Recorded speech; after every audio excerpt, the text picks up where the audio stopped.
من الشیطان الرجیم بسم اللہ الرحمن الرحیم۔ آج ہم سورہ سجدہ شروع کریں گے۔ سورہ سجدہ شروع کرنے سے پہلے کل کی جو آیات تھیں اس میں جو ہم نے آیت پڑھی تھی، اللہ سبحانہ تعالیٰ فرماتے ہیں کہ تمہیں دنیا کی زندگی دھوکے میں نہ ڈال دیں۔ فلا تغرنکم الحیات الدنیا ولا یغرنکم باللہ الغرور۔ تو دنیا کی زندگی انسان کو دھوکے میں کیسے ڈالتی ہے؟ پوائنٹس بتائیے گا مختصراً 1 2 3 4 کر کے، جی جلدی سے، تاکہ پھر ہم آگے سورہ سجدہ جو ہے وہ شروع کریں۔ جی نعیمہ۔ جی، جب ہماری ترجیحات جو ہے وہ ساری دنیا کی طرف ہو جاتی ہے، اپنی ترجیحات ہو ہم کی طرف نہیں ہو، دنیا ہمارا فوکس ہو، جب دنیا ہمارا فوکس ہو جاتی ہے تو ہماری ساری کوششیں اس کی طرف لگ جاتی ہے، گویا دنیا کی اچیومنٹس ہمیں دھوکے میں ڈال دیتی ہیں۔ بالکل ٹھیک جی۔ اور ارم آپ کچھ کہنا چاہ رہی تھی؟ ہاں جی، میں بھی یہی کہنا چاہ رہی تھی کہ ہم دنیا میں اس طرح سے کھو جاتے ہیں، پھر آخرت کا بھی فکر نہیں رہتا۔ اور قرآن پاک میں بھی ہم نے یہ پڑھا ہے کہ جس کی تگودو ہمیشہ دنیا کمانے میں لگی رہتی ہے، اور وہ اتنا گم ہو جاتی ہے دنیا کے پاس کا بھی ٹائم نہیں ملتا۔ جی ام عاطف آپ کچھ کہنا چاہ رہی ہیں؟ جی، خواہشات نفس جو ہے نا ہمیں الجائے رکھتا ہے دنیا میں، اور ہم آخرت کو بھول جاتے ہیں، اپنے پیروں کو اپنے ہاتھوں سے دفنا کر تو ہم دنیا کے گفتگو میں پھنس جاتے ہیں اور دنیا ہی کے طور پر زندگی بسر کر رہے ہیں۔ یہ بڑا تھوٹ پرووکنگ ایک احساس ہے کہ اپنے ہاتھوں سے ہم دفن کرتے ہیں اپنے پیاروں کو، اور پھر بھی ہماری زندگیاں نہیں بدلتی۔ اس میں بھی ہمیں یہ دنیا کی زندگی اس دھوکے میں ڈالے رکھتی ہے کہ یہ جو چلا گیا دنیا سے تو ہمارا بڑا نقصان ہو گیا۔ آپ دیکھو ہوگا عموماً جب لوگ روتے ہیں، جب کوئی فوت ہوتا ہے تو وہ اس بات پہ رو رہے ہوتے ہیں، جسے عام طور پر بیٹیاں، شادی شدہ بیٹیاں، اکثر میں نے یہ دیکھا ہے کہ وہ ایک ہی رونا رو رہی ہوتی ہے، ہائے ہمارا میکا نہیں، ہائے ہمارا میکا، باپ چلا گیا تو ہمارا میکا ختم ہو گیا، اب ہماری کون سنے گا، اب ہم کس سے دکھ سکھ کریں گے، اب کون ہمارے لیے دعائیں کرے گا، مطلب ٹوٹلی اپنے لاس پہ رو رہے ہوتے۔ یہ نہیں دیکھتے کہ یہ ایک سائن ہے، دنیا میں کسی نے ہمیشہ نہیں رہنا۔ جب ہمارے بڑے گئے ہیں اٹ مینز ان کے بڑے گئے تھے، اب یہ چلے گئے ہیں، اب اس کے بعد ہماری باری ہے، تو ہم نے کچھ پریپریشن کی ہے کہ نہیں جانے کی؟ صحیح جی۔ اور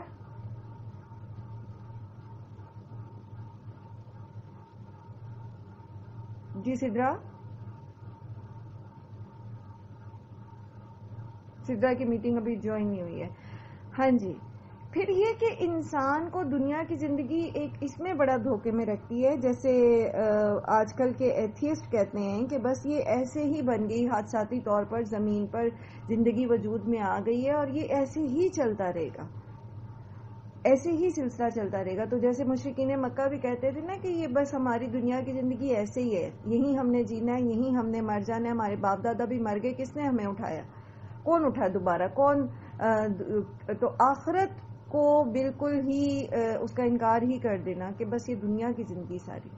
ایک اور چیز آج کے دور میں میں دیکھتی ہوں اور اس چیز نے بہت زیادہ ہمیں متاثر کیا ہے، وہ ہماری دنیا کی چکا چوند ہے۔ مطلب پہلے دور کے لوگ شاید اس حد تک دنیا میں انڈلج نہیں تھے یا اس حد تک دنیا پر فریفتہ نہیں تھے جتنے ہم لوگ ہیں۔ اللہ سبحانہ و تعالیٰ نے یہ قرآن نازل کیا نا، تو اس قرآن کے جو پہلے لسنر تھے نا وہ اس کے انکاری تھے۔ قرآن ان لوگوں پر نازل ہوا جو اس کو مانتے نہیں تھے، ان کو اللہ سبحانہ و تعالیٰ بتا رہے ہیں کہ آپ کائنات میں غور و فکر کریں۔ جیسے ابھی اگلی سورہ سجدہ میں بھی اللہ سبحانہ و تعالیٰ اسی طرف اشارہ کریں گے کہ جس نے تخلیق کی ہے، امر بھی اس کا ہے، حکم بھی اس کا چلے گا۔ لیکن اب دنیا نے ہمیں ایسے دھوکے میں ڈال رکھا ہے کہ ہمیں کائنات میں غور و فکر کرنے کا بھی ٹائم نہیں ہے۔ آپ دیکھیں کہ میں مثال اکثر دیا کرتی ہوں کہ اب ہم، پہلے لوگ سیر و تفریح کے لیے جاتے تھے تو کسی پارک میں جاتے تھے یا کسی ہل ایریا میں چلے جاتے تھے یا کسی ایسی جگہ پر، کسی دریا کے کنارے یا کوئی اور ایسی جگہ قدرتی مناظر دیکھتے تھے، یا یہ کہ کھلے صحنوں میں یا چھتوں پر سوتے تھے، آسمان پر غور و فکر کرتے تھے، نظر پڑی جاتی تھی کائنات کے کسی نہ کسی پہلو پر۔ لیکن اب تو آپ کی آؤٹنگ کیا ہے، نکلے اے سی والی گاڑی میں بیٹھے اور پھر کسی مال میں چلے جائیں، اور وہاں کی چمک دمک اور ایک سے ایک چمکتی ہوئی چیز، اور انسان صرف اسی اس کی نگاہیں خیرہ ہو جاتی ہیں اور پھر وہ اس دوڑ میں لگ جاتا ہے کہ یہ چیز میں نے اچیو کرنی ہے، اب میں نے یہ چیز اچیو کرنی ہے. تو مجھے لگتا ہے اس وقت یہ امتحان یا اس چیز کی انڈرسٹینڈنگ زیادہ ضروری ہے. جی کوئی اور کچھ کہنا چاہتا ہے کہ دنیا کی زندگی ہمیں کیسے دھوکے میں ڈال کے رکھتی ہے؟ آپ اپنی ڈے ٹو ڈے لائف کو دیکھیے، بچپن سے لے کے آج تک ہم کس گول کے پیچھے بھاگتے چلے جا رہے ہیں؟ جی رقیہ. جی میں ابھی صحیح آ رہی ہے. جی آ رہی ہے. میرا سوال یہ ہے، تھوڑا ڈفرینٹ ہے، کہ ہم لوگ جب اپنی کسی پریشانی میں ہوتے ہیں یا اپنی اولاد کی فکر میں یا کسی بھی اور مطلب ایک ہوتی تو دنیا ہی کی فکر سمجھیں گے اس کو، یا کیا کہ مطلب کچھ لوگ ایسے کہتے ہیں کہ بس جو ہو رہا ہے ہو جائے، کوئی پرواہ نہیں ہے اس کی، اور کچھ لوگ جو تو فکر مند ہوتے ہیں کہ کوئی ہماری غلطی ہے، کوئی ہماری کوتاہی ہے ہمیں، کیونکہ یہ بھی تو ہوتا ہے نا کہ حضور پاک صلی اللہ علیہ وسلم کے صحابہ کرام جو تھے وہ ان کا کوئی قصبہ بھی گم ہوتا گیا، ٹوٹتا تھا، یا ان کی کوئی اولاد نافرمانی کرتی تھی یا کہنا نہیں مانتی تھی، یا کوئی بات ان کے ساتھ ایسی ہوتی تھی، کوئی پرابلم ہوتا تھا، تو وہ اتنا ڈر جاتے تھے کہ ہم سے کچھ ہو گیا، ہم نے کچھ غلطی کی ہے جو ہمارے ساتھ یہ ہو رہا ہے. تو ایک چیز تو یہ بھی ہے، اور ایک چیز یہ بھی ہے کہ لوگ کہتے ہیں کہ جو کچھ ہو رہا ہے تقدیر میں ہو رہا ہے، ہمیں کیا اس کی پرواہ ہے، اللہ کر رہا ہے، کرنے والا بھی کرے گا، بے فکر ہوتے ہیں بالکل. اور اس میں کیا صحیح ہے، مطلب کہ ایسے بے فکر ہو جانا چاہیے کہ جو اللہ کی رضا کس کو کہیں گے ہم، کہ بے فکر ہو جائیں، بالکل کوئی مسئلہ نہیں، جو ہو رہا ہے اللہ کی طرف سے ہو رہا ہے، اپنے اعمال کو کچھ توجہ نہ دیں یا کوئی فکر نہ کریں. اچھا ہاں، اس میں آپ یہ دیکھیں، اور اولاد کو بے حص ہو کے لے کے کوئی مسئلہ نہیں ہے، اللہ تعالیٰ جو دیکھ رہا ہے وہ نہیں کرنا. کیا کس حد تک رضا کس طرح سے دیکھیں یہ وہی آ جاتا ہے مسئلہ تقدیر اس میں. ٹھیک ہے، بات دراصل یہ ہے کہ آپ قرآن کریم میں پڑھ کے آئے کہ اللہ سبحانہ تعالیٰ فرماتے ہیں کہ جو بھی مصیبت تمہیں پہنچتی ہے وہ تمہارے اپنے ہاتھوں کی کمائی ہے. ٹھیک ہے، اور بہت سارے گناہ تو اللہ تعالیٰ ایسے ہی معاف کر دیتے ہیں، بہت ساری چیزیں. یہ ایک طرح کی مصائب ہیں. دوسری طرح کے مصائب ہوتے ہیں جو آزمائش ہوتی ہیں، مطلب آپ کے گناہ نہیں ہیں، آپ بڑی کوشش کر کے اللہ کی فرما برداری کریں، تو پھر اس میں اللہ سبحانہ و تعالیٰ کے رسول صلی اللہ علیہ وسلم نے جیسے بتایا کہ سب سے زیادہ آزمائشیں سب سے زیادہ نیک لوگوں پر آتی ہیں. تو ایک مصائب جو ہیں وہ یہ والے ہیں، ٹھیک ہے، جو بندے کے درجات بڑھانے کے لیے، اللہ تعالیٰ کا مزید قرب اس کو دینے کے لیے آتے ہیں. تو دونوں کنڈیشنز میں انسان لاپرواہ نہیں رہ سکتا. یہ نہیں کہہ سکتا کہ بس ٹھیک ہے جو ہو رہا ہے سو ہو رہا ہے. ہاں، مومن اللہ کی رضا میں راضی رہتا ہے وہ اس طرح کہ وہ دیکھتا ہے کہ میری غلطی کہاں ہے. اگر اس کو غلطی نظر آتی ہے وہ استغفار کرتا ہے، اور اگر اس کو اپنی شعور اور اپنی سمجھ کے اعتبار سے غلطی کہیں نہیں نظر آتی تو پھر وہ یہ سوچتا ہے کہ میرا رب مجھے جس حال میں بھی رکھے میں اس میں راضی ہوں. ٹھیک ہے، لاپرواہ بہرحال وہ نہیں ہو سکتا. اس میں بھی وہ صبر کرے گا، شکر کرے گا، اپنے آپ کو فرما برداری میں اور بڑھائے گا، اور اللہ نے جو اس کے لیے مقدر کیا ہے، جو اس کی تقدیر میں جس طرح سے بھی معاملہ فرمایا ہے تو وہ اس کو سمجھنے کی کوشش کرتا ہے. لاپرواہ بہرحال مومن نہیں ہوتا. یہ مومنانہ ایٹیٹیوڈ نہیں ہے کہ بندہ کہ ٹھیک ہے جو ہو رہا ہے سو ہو رہا ہے. یہ جو ہو رہا ہے سو ہو رہا ہے تو پھر وہ لوگ سمجھتے ہیں جو سمجھتے ہیں کہ بس ہیپ ہیزرڈلی یہ دنیا ایسے ہی بن گئی. وہ اللہ تعالیٰ فرماتے ہیں نا کہ کیا ہم نے تم سمجھتے ہو کہ تمہیں ہم نے بس ایسے ہی پیدا کر کے چھوڑ دینا ہے، ابس پیدا کیا تمہیں. تو ابس سے نہیں پیدا کیا نا کہ ہم سوچے کہ بس ٹھیک ہے جو ہو رہا ہے وہ ابس ہو رہا ہے، ایسے ہی ہو رہا ہے، ایسے ہی اس کو جانے دیں. ٹھیک ہے، چلے میں ایک اور چیز کوشچن آپ سے یہ کر رہی تھی، آپ کو چاہتی ہوں کہ آپ اس کے اوپر تھوڑا سا غور کر کے مجھے آنسر کریں کہ دنیا کی زندگی انسان کو دھوکے میں ڈالتی ہے جب انسان کا جو نیئرسٹ ٹارگٹ ہوتا ہے نا وہ صرف دنیا ہوتی ہے. جیسے آپ 1 کلاس میں تھے نا تو آپ کا ٹارگٹ کیا تھا کہ اب 2 میں جانا ہے، 2 میں چلے گئے اب 3 میں جانا ہے، اب 4 میں جانا ہے. تو گریجولی دنیا کی زندگی ہمیں ایسے اپنے اندر مگن کیے رکھتی ہے کہ ہم جو اپنے ٹارگٹ بناتے ہیں نا، نیئرسٹ ٹارگٹ، آخرت ہوتی ہے ٹارگٹ ہمارا لیکن وہ کہیں دور ہوتی ہے. تو اس طرح جو کوئک اچیومنٹس ہیں نا، جو جلدی جلدی حاصل ہو جانے والے ٹارگیٹس ہیں، وہ بھی ہمیں دھوکے میں ڈالے رکھتے ہیں اور ہم پھر بس اسی کے پیچھے بھاگتے رہتے ہیں. جی اس پہ کوئی کچھ کہنا چاہے گا؟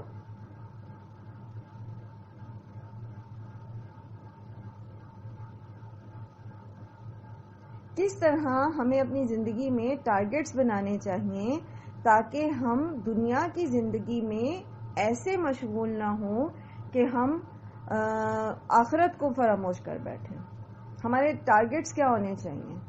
کوئک اچیومنٹ والے ٹارگیٹس رکھیں، میرا خیال ہے. جی رم جی، سب سے پہلے تو ہمیں یہ سوچنا چاہیے کوئی بھی کام کرتے ہوئے کہ جو ہم نے یہ کام کیا ہے، اسٹارٹ کیا ہے، اس کا اللہ اور میرے ریلیشن شپ پہ کیا اثر کرنے والا ہے. کہ اللہ تعالیٰ اگر یہ میں کرتی ہوں تو ناراض تو نہیں ہوتے، اور یہ کام کرتی ہوں تو اللہ تعالیٰ مجھ سے راضی ہوں گے. ہمارا سب سے پہلی چیز ترجیح ہونی چاہیے کہ اللہ کی رضا. پھر شیطان ہمیں دنیا کو خوش نما بنا کے ہمارے سامنے پیش کرتا ہے اور ہمیں پتہ ہی نہیں چلتا کہ ہم کیا صحیح کر رہے ہیں کیا غلط کر رہے ہیں. لیکن جو اللہ کا مومن بندہ ہوتا ہے نا، اس کے دل میں ضرور پریشانی آتی ہے کہ میں یہ غلط کر رہا ہوں، پھر وہ توبہ کرتا ہے. لیکن جب ہم ہر معاملے میں ظاہر دنیا میں جینا ہے، اس کے لیے اسٹرگل بھی کرنی ہے، لیکن اتنی ہونی چاہیے کہ بس انسان کا اس پہ ہماری وہ جو زندگی جو اللہ تعالیٰ نے ٹائم پہ ہمیں دیا دنیا میں گزارنے کے لیے، وہ بس چلتا رہے، وہ سسٹم چلتا رہے. بالکل درست. آپ اس کو اس کو ایسے ہی کر سکتے ہیں. بالکل درست، جزاک اللہ. بالکل ایسے کہ آپ ہر کام کو انسان سوچے کہ یہ میری آخرت میں کتنا کنٹریبیوٹ کر رہا ہے یہ عمل. میرا کہنے کا مقصد یہ تھا کہ جس طرح دنیا کے کوئک اچیونگ ٹارگیٹس ہوتے ہیں نا، جو جلدی حاصل ہو جاتے ہیں، تو انسان جب ایک چیز اچیو کر لیتا ہے نا، تو سیلف آف سیٹسفیکشن جو اس کو ہوتی ہے، تو اس سے اس کا حوصلہ بڑھتا ہے.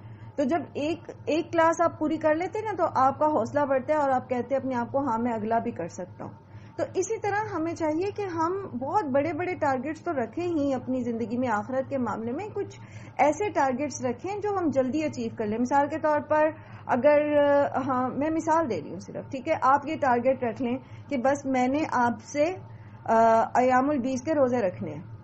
یہ ٹارگیٹ رکھ لیا نا آخرت کا، یہ میں نے ایام البیس کے روزے رکھنے ہیں. تو جب آپ ایک مہینے میں ایام البیس کے روزے رکھیں گے نا، تو وہ آپ کو موٹیویشن ملے گی. تو آخرت کے لیے کام کرنے کے لیے آپ کو جو موٹیویشن درکار ہے نا، وہ ایسے چھوٹے چھوٹے ٹارگیٹس رکھ کے بھی آپ کو مل سکتی ہے. ٹھیک ہے، بات یہ ہم کریں نا کہ دنیا کی زندگی ہمیں دھوکے میں ڈالتی ہے. تو کیوں ڈالتی ہے؟ تو اس کی ایک وجہ یہ بھی ہے سائیکولوجیکلی کہ ہمیں جلدی چیزیں مل جاتی ہیں. آخرت تو دور پڑی ہے نا، تو آخرت تو مرنے کے بعد ہی ملے گی ڈیفینیٹلی. تو وہ چونکہ نظر نہیں آتی، اس لیے اس کے لیے ایفرٹ نہیں ہوتی. تو اگر ہم ایسے ٹارگیٹس رکھ لیں کہ ہم جلدی جلدی ان کو پورا کر سکیں، تو پھر ہمیں حوصلہ افزائی ہوتی ہے کہ ٹھیک ہے، اگر میں یہ کام کر سکتا ہوں تو میں یہ کام بھی کر سکتا ہوں. چلے میں ایک سٹیپ فارورڈ جاتا ہوں، پھر میں ایک سٹیپ فارورڈ جاتا ہوں. تو اس سے پھر حوصلہ افزائی ہوتی ہے. پھر جس طرح دنیا کے ٹارگیٹس اچیو کر کے انسان سمجھتا ہے اس نے کوئی اچیومنٹ حاصل کی ہے، اسی طرح آخرت کے لیے یا سمجھ لیجئے دین کے کام کر کے تو اس کو اچیومنٹ کا احساس ہوتا ہے، تو پھر وہ اس سے بڑا کام کرتا ہے.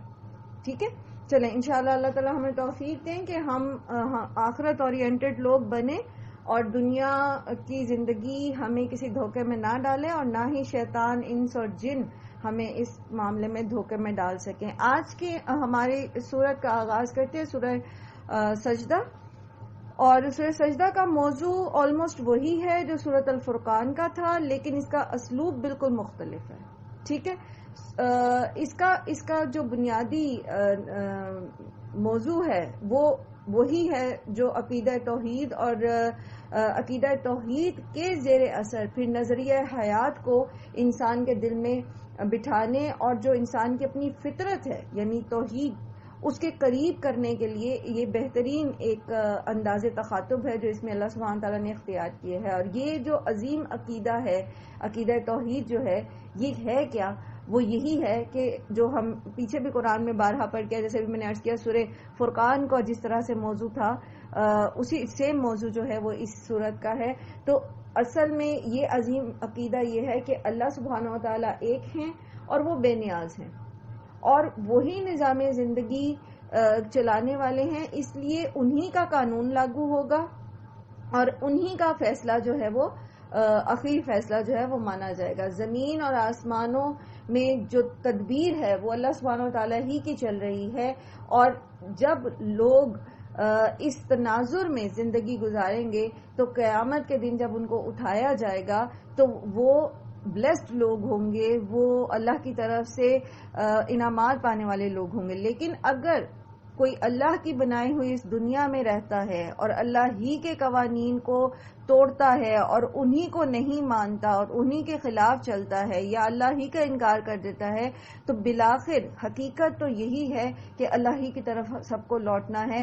تو پھر ایسے لوگ ہمیشہ کے لیے ناکام ہو جائیں گے. تو یہی بنیادی موضوع ہے اس سورت کا, اور اس کا جو ابتدائی آیات ہیں وہ اسی نظریے کو بیان کرتی ہیں, اور اس کے بعد اس کے اندر جسے کہتے ہیں نا, اگر ہم تھوڑی سی لفاظی کریں کہ دل کو جگانے والے دلائل ہیں اس میں, اور روح کو روشن کرنے والی براہین اور غور و فکر کو جگانے والے شواہد موجود ہیں.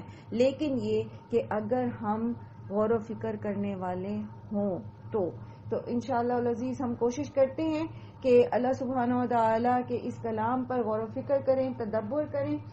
سورت کا آغاز کرتے ہیں. اس کا جو دور ہے وہ متوسط مکی دور کا ابتدائی زمانہ ہے. یعنی مکی دور کو جب آپ 3 حصوں میں تقسیم کرتے ہیں نا, پہلا حصہ وہ ہے جس میں بالکل ابتدا تھی اسلام کی دعوت کی, تو نہ زیادہ مخالفت تھی, نہ زیادہ لوگ مسلمان ہوئے تھے, ایک ڈھکی چھپی سی دعوت چل رہی تھی دین کی جو دوستوں اور فیملی اور قریب کے لوگوں تک جاری تھی. اس کے بعد درمیانی دور شروع ہوتا ہے, اور درمیانی دور میں پھر جب اللہ کے رسول صلی اللہ علیہ وسلم نے لوگوں کو کھلم کھلا دعوت دینی شروع کی تو اس حساب سے پھر مخالفت بھی آئی, اور یہ مخالفت بہت شدید نہیں تھی. انڈیویجولی لوگ جو تھے وہ انڈیویجولی اپنے اپنے رشتہ داروں کو اذیتیں دے کے یا سائیکولوجیکلی کسی طریقے سے ان کو دین سے روکنے کی کوشش کر رہے تھے. ابھی تک ان کا یہ خیال تھا کہ دین جو ہے وہ اسلام جو ہے یہ ایک تحریک سی اٹھی ہے اور یہ ختم ہو جائے گی. لیکن جو تیسرا دور ہے مکہ کا, جس میں انہوں نے دیکھا مشرکین مکہ کے سرداروں نے کہ اب یہ تو ایک باقاعدہ دین جو ہے لوگ اختیار کر رہے ہیں اور ان کی تعداد بڑھتی چلی جا رہی ہے, تو پھر ظلم و ستم جو ہیں وہ بھی بڑھ گئے, اور اجتماعی طور پر جو مخالفت تھی اسلام کی وہ سامنے آئی. تو یہ صورت جو ہے یہ بالکل متوسط دور جو ہے نا, ابتدائی اس حصہ ہے اس کا. تو اس میں کوئی اتنا آپ کو وہ نہیں نظر آئے گا کہ ان کی طرف سے مطلب جو قرآن کے نزول کے اسباب میں سے ایک سبب یہ بھی ہے نا کہ اسبات قلب کے لیے یہ نازل کی جاتی, تو اس میں زیادہ آپ کو غور و فکر کا مٹیریل ملے گا, اسبات قلب کا مٹیریل اس حساب سے نہیں ہے اس میں. اعوذ باللہ من الشیطان الرجیم, بسم اللہ الرحمن الرحیم. الف لام میم تنزیل الکتاب لا ریب فیہ من رب العالمین. الف لام میم حروف مقطعات ہیں. تنزیل الکتاب نازل کرنا ہے کتاب کا, لا ریب فیہ جس میں کوئی شک نہیں, من رب العالمین رب کی طرف سے ہے جو تمام جہانوں کا پالنے والا ہے. اچھا, اب اس میں آپ یہ دیکھیے کہ یہاں پر قرآن کریم کی متعدد صورتیں جو ہیں وہ اسی طرح کی کسی نہ کسی تعارفی فقرے سے شروع ہوتی ہیں, لیکن یہاں پر اللہ سبحانہ و تعالیٰ نے ڈائریکٹلی ایک ایسا تمہیدی فقرہ بتایا ہے جو لوگوں کو ایک دم کانشیس کر رہا ہے کہ یہ جو کلام ہے یہ ایسا نہیں ہے جیسا کہ ان کا گمان تھا کہ شاید محمد صلی اللہ علیہ وسلم اپنے پاس سے کچھ باتیں کہہ رہے ہیں. تو ڈائریکٹلی اللہ سبحانہ تعالیٰ فرما رہے ہیں کہ یہ ایک ایسی کتاب ہے جس میں کسی قسم کا کوئی شک و شبہ نہیں ہے, اور اس کو نازل کرنے والا وہ ہے جو تمام جہانوں کا رب ہے. اور اس میں اس کے اگر آپ پس منظر میں دیکھیں, سیاق و سباق میں دیکھیں کہ واقعتاً نزول قرآن جو ہے اس میں یہ محسوس ہوتا ہے کہ یہ کتاب جو ہے یہ محمد صلی اللہ علیہ وآلہ وسلم خود لکھ نہیں سکتے تھے جیسا کہ لوگوں کا گمان تھا. جیسے آگے اللہ سبحانہ وتعالیٰ فرما رہے ہیں ام یقولون افترا, کہ کیا وہ یہ کہتے ہیں کہ یہ اس نے خود گھڑ لیا ہے. تو ٹیکنیکلی بھی نبی صلی اللہ علیہ وآلہ وسلم ان لوگوں میں پچھلے 40 سال سے موجود تھے, اور یہ سب کے سب بہت اچھے طریقے سے جانتے تھے کہ آپ صلی اللہ علیہ وآلہ وسلم اپنی قوم کے سب سے زیادہ راست باز، سنجیدہ اور پاک سیرت انسان ہیں، اور وہ یہ بھی جانتے تھے کہ آپ صلی اللہ علیہ وآلہ وسلم پڑھنا لکھنا نہیں جانتے، اور وہ یہ بھی جانتے تھے کہ آپ صلی اللہ علیہ وآلہ وسلم نے نبوت کا اعلان کرنے سے ایک دن پہلے تک بھی کسی سے اس قسم کی کوئی بات نہیں کی، اور جو لوگ زباندان ہیں یعنی جن سے خطاب کیا جا رہا ہے وہ نبی صلی اللہ علیہ وآلہ وسلم کے کلام اور قرآن کریم کے اسلوب میں واضح فرق دیکھتے ہیں، اور کوئی بھی شخص اتنے واضح فرق کے ساتھ سائملٹینیسلی دو کلام نہیں کہہ سکتا۔ تو یہ تو روز روشن کی طرح بات تھی کہ یہ کتاب جو ہے، یہ کلام جو ہے، یہ محمد صلی اللہ علیہ وسلم کی اپنی باتیں نہیں ہیں، لیکن کیوں نہیں مانتے وہ کہ یہ اللہ کا کلام ہے، محمد صلی اللہ علیہ وسلم کا اپنا کلام نہیں ہے؟ کیونکہ ان کے اپنے جو اہل زبان شاعر اور خطیب اور کاہن اور سارے لوگ تھے، وہ اس کے چیلنج کو جو ہے انہوں نے ایکسپٹ کیا اور ایسا کلام بنانے کی کوشش بھی کی، پھر بھی نہیں بنا سکے، تب بھی انہوں نے مانا نہیں کہ یہ اللہ کا کلام ہے۔ اس کی وجہ وہی ہے جو پیچھے ہم بارہا ڈسکس کر چکے ہیں کہ لوگ اپنے کمفرٹ زون سے نکلنا نہیں چاہتے، جس چیز میں وہ اپنا مفاد دیکھتے ہیں، جس چیز میں وہ اپنا فائدہ دیکھتے ہیں، وہ اس میں سے باہر آنا نہیں چاہتے۔ جیسے ابو جہل نے بھی کہا تھا نا کہ میں مانتا ہوں کہ جو کچھ محمد کہتے ہیں وہ ٹھیک ہے، لیکن ہم نے سقایا کا محکمہ بھی ان کے پاس ہے، کعبہ کی تولیت بھی ان کے پاس ہے، نبوت بھی ہم ان کے پاس مان لیں گے تو پھر ہم تو نکو بن جائیں گے، پھر ہمارا اسٹیٹس معاشرے میں کیا رہ جائے گا؟ تو صرف محض خود پسندی، تکبر، حسد، جلن، یہ ساری چیزیں ہیں جو ان کو ایک کھلی واضح بات سمجھ نہیں آنے دے رہی، اور یہی بات حقیقت ہے کہ یہی وہ باتیں ہوتی ہیں جو انسان کو حق تسلیم کرنے نہیں دیتی۔ اسی لیے ہم بارہا اس چیز کو ڈسکس کر چکے پہلے بھی کہ اگر ہم قرآن کو سمجھنا چاہتے ہیں، اگر ہم قرآن کا سے فائدہ اٹھانا چاہتے ہیں، اس سے ہدایت اور اس کی رحمتیں حاصل کرنا چاہتے ہیں، اس کی برکتیں حاصل کرنا چاہتے ہیں، ٹرو بلیسنگز لینا چاہتے ہیں اس کی، تو پھر ہمیں اپنے اندر سے یہ نیگیٹیوٹی نکالنی پڑے گی۔ یہ جو سوچ ہے، یہ جو تکبر یا حسد یا کینہ یا نفرت یا عداوت یا تعصب، ایسی کوئی بھی چیز اگر ہمارے دل کے اندر ہے تو پھر اس پیالے کے اندر یہ قرآن کا نور نہیں آ سکتا۔ آپ ڈالتے بھی جائیں گے تو آپ کو فائدہ نہیں دے گا۔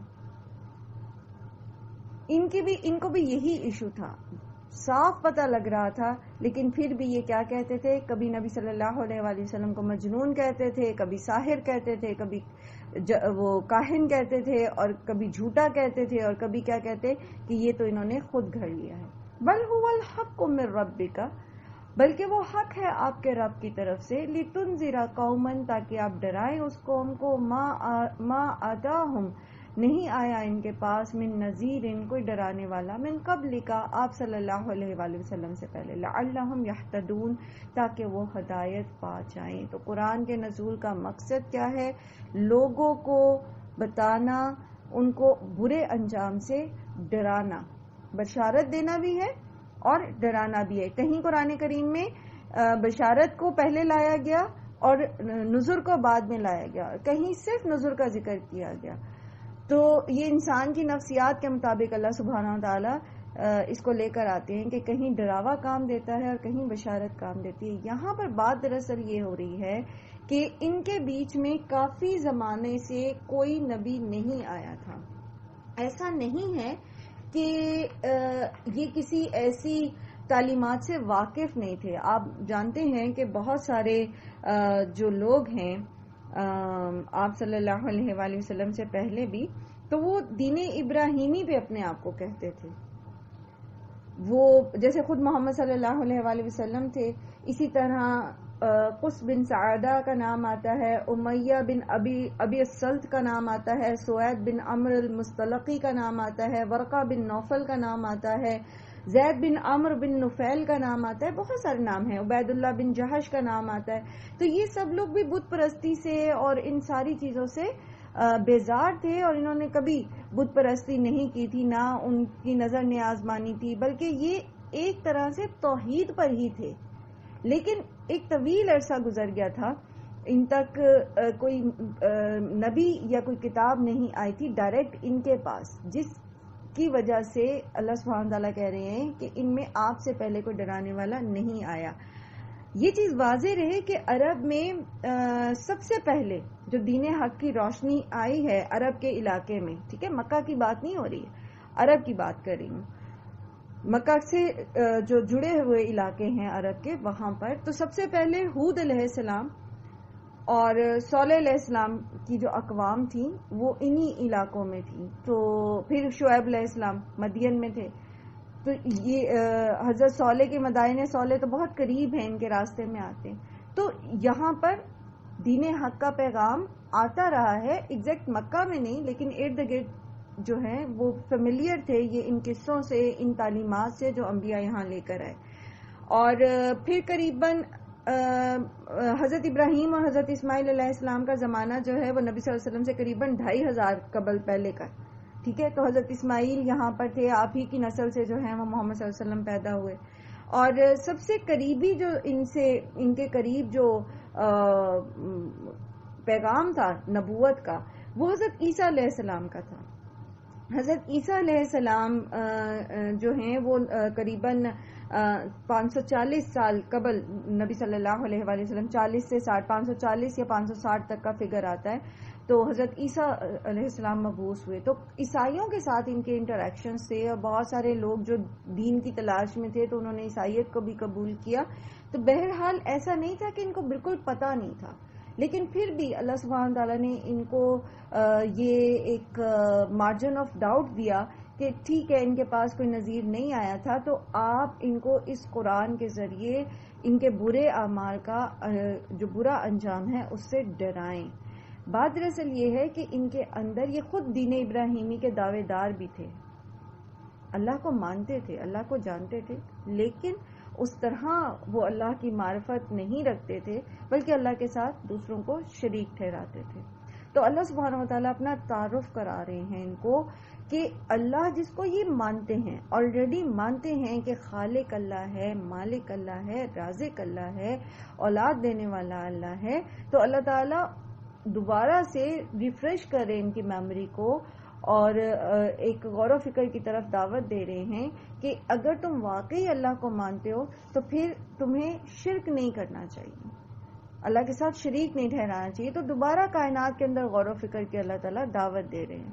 اللہ الذی خلق السماوات والارض وما بینہما فی 6 ایام. اللہ کون ہے؟ وہ جس نے آسمان اور زمین کو 6 دنوں میں پیدا کیا اور پھر وہ عرش پر مستوی ہوا. ما لکم من دونہ من ولی ولا شفیع. اور نہیں ہے کوئی دوست اور نہ کوئی سفارشی تمہارے لیے اس کے سوا. افلا تتذکرون. پھر بھی کہ تم نصیحت نہیں پکڑتے.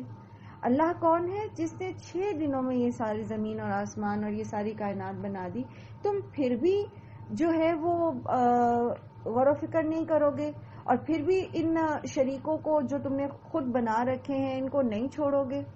تو غور و فکر جو ہے یہ انسان کو توحید کی طرف لے کر جاتا ہے. پوری کے پوری کائنات کا جو نظام ہے وہ منہ بولتا ثبوت ہے کہ اس کا کریٹر جو ہے وہ ایک ہے، ایک سے زیادہ ہو نہیں سکتے تھے، ورنہ اتنے اربوں خربوں سال سے اتنی پرفیکشن کے ساتھ یہ دن اور رات کا سفر، یہ کائنات کا سفر یہ چل نہیں سکتا تھا. اس لیے اللہ سبحانہ تعالیٰ کہہ رہے ہیں افلا تتذکرون. پھر کیا تم نصیحت نہیں پکڑتے، تم غور و فکر نہیں کرتے. یدبر الامر من السماء الی الارض. وہ تدبیر کرتا ہے ہر معاملے کی آسمان سے زمین کی طرف.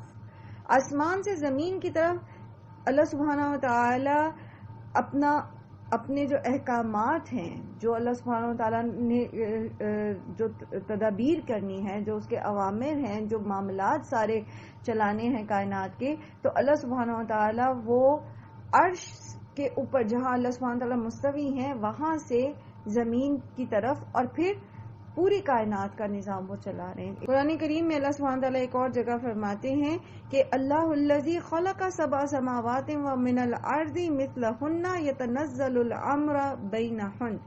اللہ تعالیٰ نے 7 آسمان بنائے اور انہی کے مثل زمینیں، اس کا حکم ان سب کے درمیان اترتا ہے. تو اللہ سبحانہ تعالیٰ اپنا یہ پورا نظام جو ہے وہ چلا رہے ہیں. ایسا نہیں ہے کہ انہوں نے کائنات بنائی، 6 دنوں میں زمین آسمان بنائے اور پھر اس کو چھوڑ دیا. وہ ہر لمحہ ہر لہجہ پوری کی پوری کائنات کو اپنی نگرانی میں، اللہ سبحانہ تعالیٰ المحیمن بھی ہے، وہ نگہبان ہیں، وہ نگران ہیں، وہ دیکھ رہے ہیں. تو اپنی نگرانی میں اللہ سبحانہ تعالیٰ یہ پورا سسٹم جو ہے وہ چلا رہے ہیں.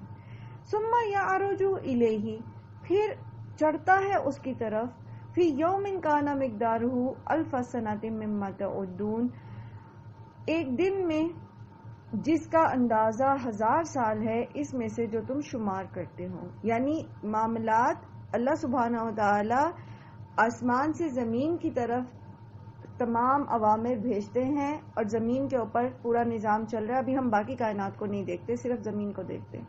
تو پھر یہاں سے جو معاملات ہوتے ہیں، جو ارواح کا اوپر جانا ہے، جو دیگر نامہ اعمال کا اوپر جانا ہے اور باقی چیزوں کا، دعاؤں کا اوپر اٹھنا ہے، تو وہ اللہ سبحانہ تعالیٰ فرما رہے ہیں کہ وہ پھر جو نیچے سے اوپر چڑھتا ہے تو اس کی مقدار جو ہے وہ تمہاری گنتی کے 1000 سال کے برابر ہے. یعنی ایک دن اللہ کے نزدیک 1000 سال کے برابر ہے. مشرکین مکہ کہا کرتے تھے کہ نبی صلی اللہ علیہ وآلہ وسلم نے اب 13 سال جیسے مکی دور ہے تو پہلے انبیاء بھی یہی پیغام لے کر آئے، تو یہ کہتے تھے کہ عذاب کیوں نہیں آتا؟ اب 4 سال ہو گئے، اب 5 سال ہو گئے، اب 6 سال ہو گئے، مسلسل محمد صلی اللہ علیہ وسلم کہہ رہے ہیں کہ تم اگر اللہ کو نہیں مانو گے تو تم پہ عذاب آ جائے گا. تو آ کیوں نہیں رہا؟ یا یہ کہ قیامت کیوں نہیں قائم ہو رہی؟ قیامت کیوں نہیں آ رہی؟ جو کہا جا رہا ہے ہمیں کہ اچانک قیامت آ جائے گی، تو وہ کیوں نہیں آ رہی؟ تو اللہ سبحانہ و تعالیٰ فرما رہے ہیں کہ یہ جو سارے تدابیر ہو رہی ہیں، یہ جو سارا سلسلہ چل رہا ہے، تو تمہارے کاؤنٹ کے 1-2 سال تو کوئی معنی ہی نہیں رکھتے، کیونکہ اللہ تعالیٰ کے نزدیک جو ایک دن ہے وہ تمہارے کاؤنٹ کے 1000 سال کے برابر ہے. جسے میں نے پہلے بھی سورہ قرآن میں بھی آپ کو اس چیز کی مثال دی تھی کہ اگر ہم صرف سولر سسٹم میں دیکھتے ہیں نا، اس بات کو سمجھنے کے لیے کہ ایک دن 1000 سال کے برابر کیسے ہو سکتا ہے، تو مختلف جو پلانٹس ہیں ان کے اوپر جو دن ہے اس کی مقدار مختلف ہے. جیسے مارس جو ہے، مرکری جو ہے، اس پر جو اس کا جو ایک دن ہے وہ زمین کے 56.8 ڈیز کے برابر ہے، اور اسی طرح جو وینس ہے اس کا ایک دن جو ہے وہ زمین کے 243 ڈیز کے برابر ہے. تو اب آپ حساب لگا لیں کہ اگر وینس کا ایک سال آپ لگاتے ہیں، جیسے اگر ہمارا سال 365 ڈیز کا ہوتا ہے، ٹھیک ہے، تو وینس کا ایک سال جو ہے وہ زمین کے کتنے دنوں کا بنے گا؟ اگر آپ ملٹیپلائی کریں اس کو تو یہ قریباً بنتا ہے 88,695 ڈیز. یعنی وینس کا ایک سال زمین کے 88,695 دن کا ہوگا. اسی طرح نیپچون کا جو ایک سال ہے نا وہ زمین کے 165 سال کے برابر ہوتا ہے. تو یہ تو نون ایک جو آبزرویبل یونیورس ہے اس کے اندر جو سولر سسٹم صرف ہمارا ہے، تو دیگر گلیکسیز اور پھر کلسٹرز اور پھر سپر کلسٹرز، تو اس کے اندر پھر دن اور کی مقدار کس قدر بڑی ہو جاتی ہوگی نا. یہ میں صرف آپ کو سائنٹیفکلی اس کو سمجھانے کی کوشش کر رہی ہوں کہ یہ کس طرح ہے. اب یہ چلتا کیسے ہے سلسلہ؟ آپ کہیں گے کہ جی اچھا پھر ہماری دعا اوپر جانے میں اتنے سال لگ جاتے ہیں. ایسا نہیں ہے. اب اس کی مثال میں آپ کو ملک الموت کے بارے میں جو ایک مرسل روایت ہے اس میں پتہ چلتا ہے کہ ملک الموت جو ہیں وہ کہتے ہیں کہ میں ایک دن میں 5 مرتبہ آتا ہوں، اور اس 5 مرتبہ میں مجھے پتا ہے کہ ساری دنیا میں جو خشکی اور تری میں جہاں جہاں جو کوئی ہے میں اس کے بارے میں جانتا ہوں. تو وہ فریکوینٹلی آپ دیکھیں ان کا آنا جانا. پھر اسی طرح آپ یہ دیکھیں کہ عصر اور فجر کے وقت فرشتے جو ہیں وہ ان کی شفٹ چینج ہوتی ہے. تو فرشتوں کے لیے یہ 1000 نہیں ہے، بیسیکلی یہ ہمیں بتایا جا رہا ہے کہ اللہ سبحانہ و تعالیٰ کی جو تدبیر ہے، جو اس کے جو پلاننگ ہے، وہ جو سارا سلسلہ چلتا ہے، اس میں جو کاؤنٹ ہے وہ تمہارے دنوں کے کاؤنٹ کے حساب سے نہیں ہے۔ اسی طرح آپ دیکھتے ہیں کہ قرآن کریم میں ایک اور جگہ سورہ حج میں آیت 47 میں اللہ تعالیٰ فرماتے ہیں وَيَسْتَعْجِلُونَكَ بِالْعَذَابِ وَلَن يُخْلِفَ اللَّهُ وَعْدَهُ إِنَّ يَوْمًا عِندَ رَبِّكَ كَأَلْفِ سَنَةٍ مِّمَّا تَعُدُّونَ، کہ یہ آپ سے عذاب کے لیے جلدی کرتے ہیں۔ آپ انہیں بتائیے کہ اللہ تعالیٰ اپنے وعدے کے خلاف نہیں کرتا، اور بے شک اللہ کے نزدیک ایک دن جو ہے وہ تمہاری گنتی کے 1000 سال کے برابر ہے۔ اسی طرح سورہ معارج میں اللہ تعالیٰ فرماتے ہیں کہ تعرج الملائکۃ والروح الیہ فی یوم کان مقدارہ 50,000 سنہ، کہ اس کی طرف فرشتے اور ارواح چڑھتے ہیں اللہ کی طرف، اور اس دن میں جس کی مقدار جو ہے وہ 50,000 سال کے برابر ہے۔ یعنی اگر ہم کاؤنٹ کرنا شروع کریں، ہماری جتنی شارٹ سائٹنس ہے اس حساب سے ہم اگر کاؤنٹ کریں گے تو یہ 50,000 سال بن جائیں گے، لیکن اللہ کے نزدیک اس کی، یا فرشتوں سے جو اللہ تعالیٰ نے کام لینے، تو ان کے نزدیک یہ کاؤنٹ ایسا نہیں ہے، وہ ایک ہی ہے۔ تو اس لیے کبھی بھی اس معاملے میں انسان نہ سوچے کہ یہ تو بہت ہی کوئی دور پڑی ہوئی چیز ہے۔ جیسے اسی میں سورہ معارج میں ہی اللہ تعالیٰ فرماتے ہیں نا کہ انہم یرون، کہ وہ بے شک وہ اس کو دور دیکھتے ہیں اور ہم اس کو قریب دیکھتے ہیں۔ تو وہ لوگ تو اپنے کاؤنٹ کے حساب سے دیکھتے اور کہتے ہیں کہ قیامت کہیں دور پڑی ہے، تو اللہ تعالیٰ تو اس گنتی کے حساب سے دیکھ رہے ہیں، اور اللہ تعالیٰ کہتے ہیں کہ بہت نزدیک ہے قیامت۔ بات سمجھ میں آئی کہ یہ 1000 سال گنتی کا کیا معاملہ ہے؟ جی آپ میں سے کوئی کچھ کہنا چاہتا ہے؟ سمجھ آئیے اس کی لاجک، یہ بات ساری؟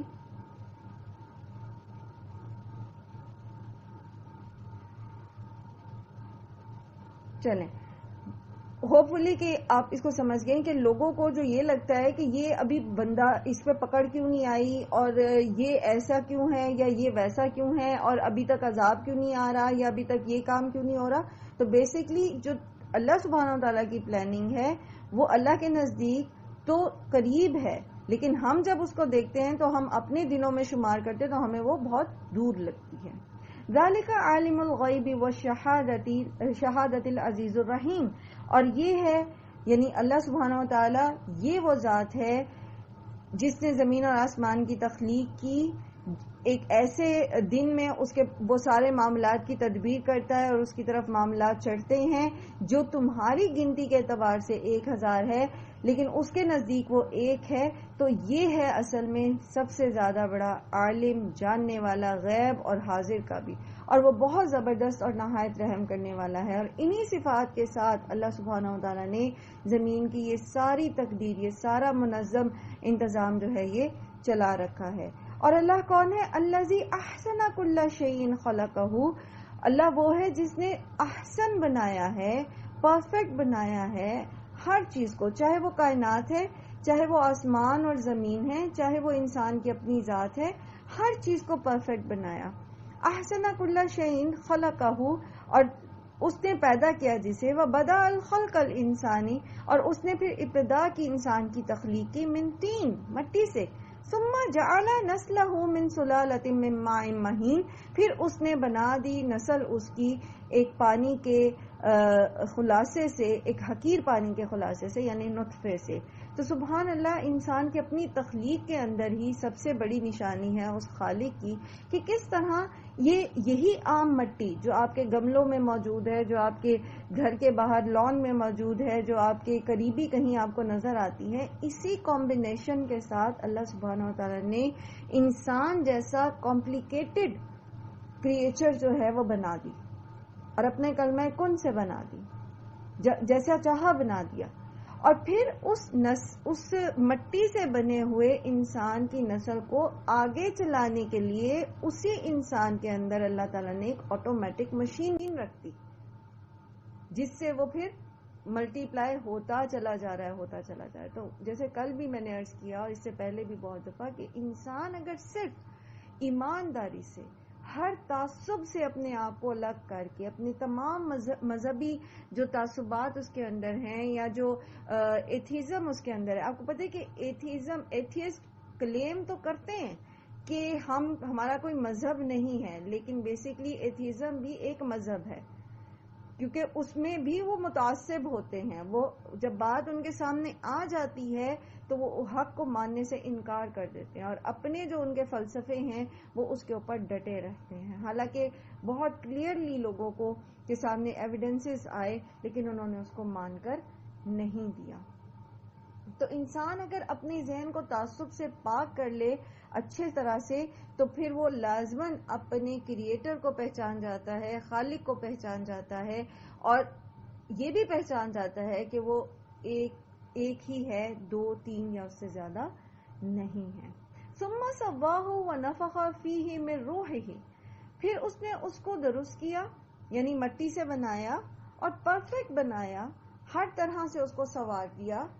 اب اس ایک فنومینا کو اگر ذہن میں رکھیں اور آپ غور کریں، ٹھیک ہے، اپنے اپنے ہاتھوں پہ غور کریں.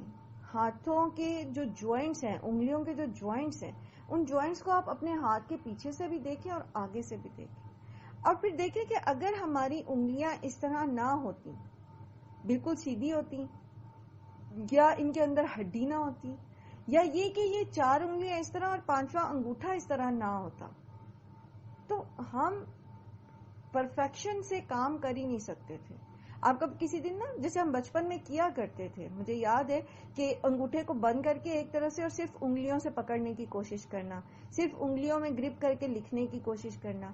تو کبھی بھی آپ کوئی کسی بھی ڈائمینشن سے اس ایکسپیریمنٹ کو کر کے دیکھ لیں، آپ یہ جو ہاتھ کی فارمیشن ہے یہ پرفیکٹ فارمیشن ہے کسی بھی کام کو کرنے کے لیے، گرپ کرنے کے لیے، رائٹنگ کے لیے، کلائمبنگ کے لیے، ہر کام کے لیے، ہر چیز کے لیے. ایون آپ کے ہاتھ بعض اوقات اظہار بھی کرتے ہیں، جیسے آپ بولتے ہیں تو آپ بعض اوقات لفظ اس طرح سے نہیں بول پاتے جس طرح آپ کے ہاتھ کی موومنٹ آپ کے مدعا کو بیان کر رہی ہوتی ہے. تو یہ ہے سواہ، بہترین بنا دیا اس کو، احسن تخلیق، کہ اس کے علاوہ کوئی اور چیز اتنی پرفیکٹ ہو ہی نہیں سکتی تھی. وَنَفَخَ فِيهِ مِن رُوحِهِ، اور اس میں سے اپنی روح سے اس میں پھونک دیا. اب یہاں یہ بات پھر یاد رکھیے گا کہ یہ اپنی طرف جو روح کی نسبت کی ہے اللہ تعالیٰ نے، اس کو کہتے ہیں نسبت تشریفی، اضافت تشریفی.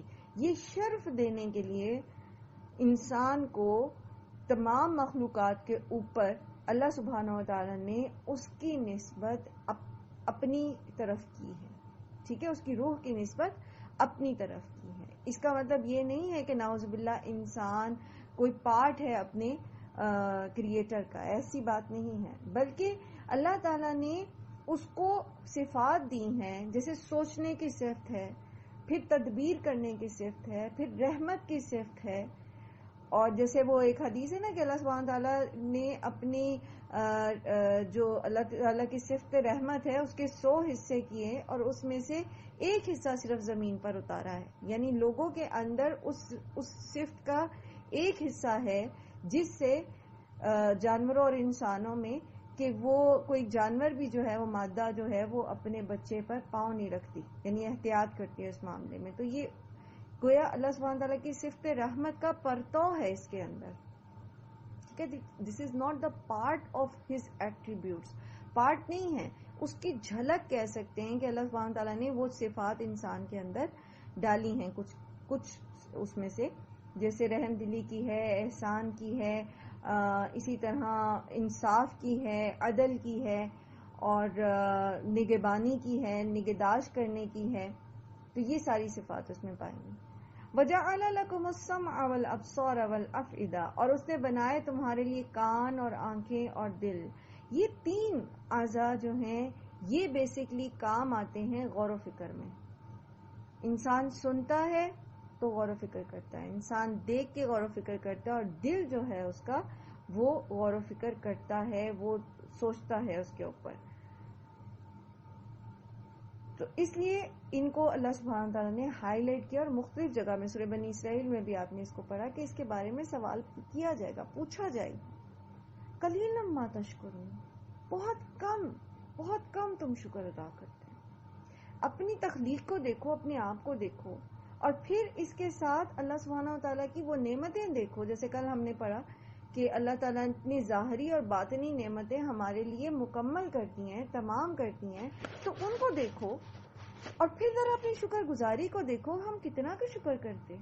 کیا واقعی ہم اللہ کا شکر ادا کرتے ہیں، یا جو شکر کا حق ہے وہ ادا کرتے؟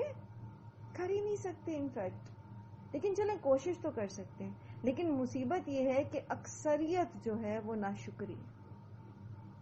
اکثریت کے پاس جو نعمتیں ہیں وہ اس کو نظر نہیں آتی، اور جو اکا دکا چیزیں نہیں ہیں وہ دیکھ دیکھ کر وہ ناشکری کرتا رہتا. اور سب سے بڑی ناشکری یہ ہے کہ اللہ تعالیٰ کے ساتھ انسان کسی دوسرے کو شریک کرے، اور جو نعمتیں اللہ نے دی ہیں ان کے شکرانے اور ان کے نذرانے جو ہے وہ کسی اور کے در پہ لے کر جائے. اس سے بڑی ناشکری کوئی ہو نہیں سکتی، اس سے بڑی احسان فراموشی کوئی ہو نہیں سکتی. وقالو، اور انہوں نے کہا، اَإِذَا زَلَلْنَا فِي الْأَرْضِ، کیا جب ہم گم ہو جائیں گے زمین میں، اَإِنَّا لَفِي خَلْقٍ جَدِيدٍ، تو کیا پھر ہمیں دوبارہ اٹھایا جائے گا، دوبارہ سے پیدا کیا جائے گا. بل ہم بلقاء ربہم کافرون، بلکہ وہ اپنے رب کی ملاقات کے انکاری ہیں. بات یہ نہیں تھی کہ وہ یہ سمجھ نہیں آ رہی تھی انہیں کہ ہمیں زندہ کیسے کیا جائے گا دوبارہ. ایک کامن سینس کی بات ہے کہ اگر وہ یہ کہتے ہیں، جیسے پیچھے بھی آپ نے پڑھا بارہا، کہ جب ان سے پوچھا جاتا ہے کہ کس نے تمہیں پیدا کیا، زمین آسمان کس نے پیدا کیے، تو وہ کہتے ہیں اللہ نے پیدا کی. تو کامن سینس کی بات ہے کہ وہ اللہ جو ایک بار پیدا کر سکتا ہے تو دوبارہ بھی کر سکتا ہے. جس نے نتھنگ سے وجود میں تمہیں لا دیا، تو وہ تمہاری جو زمین میں ملی جلی باقیات ہوں گی، کیا تمہیں اس سے دوبارہ وہ اٹھا نہیں سکتا؟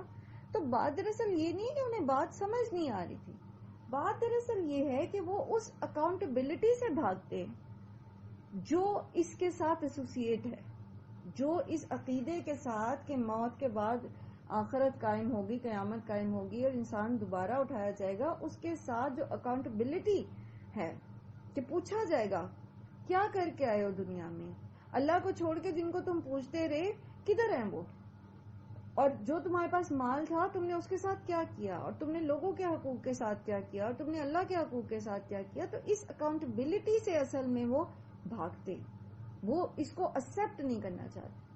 کیوں نہیں کرنا چاہتے اس ملاقات کو، اس حساب کتاب کو ایکسپٹ؟ کیونکہ اگر انسان یہ مان لے کہ مجھے ایک دن اللہ کے سامنے حاضر ہونا ہے، جواب دہ ہونا ہے، تو وہ اپنی من مانیاں تو نہیں کر سکتا نا. پھر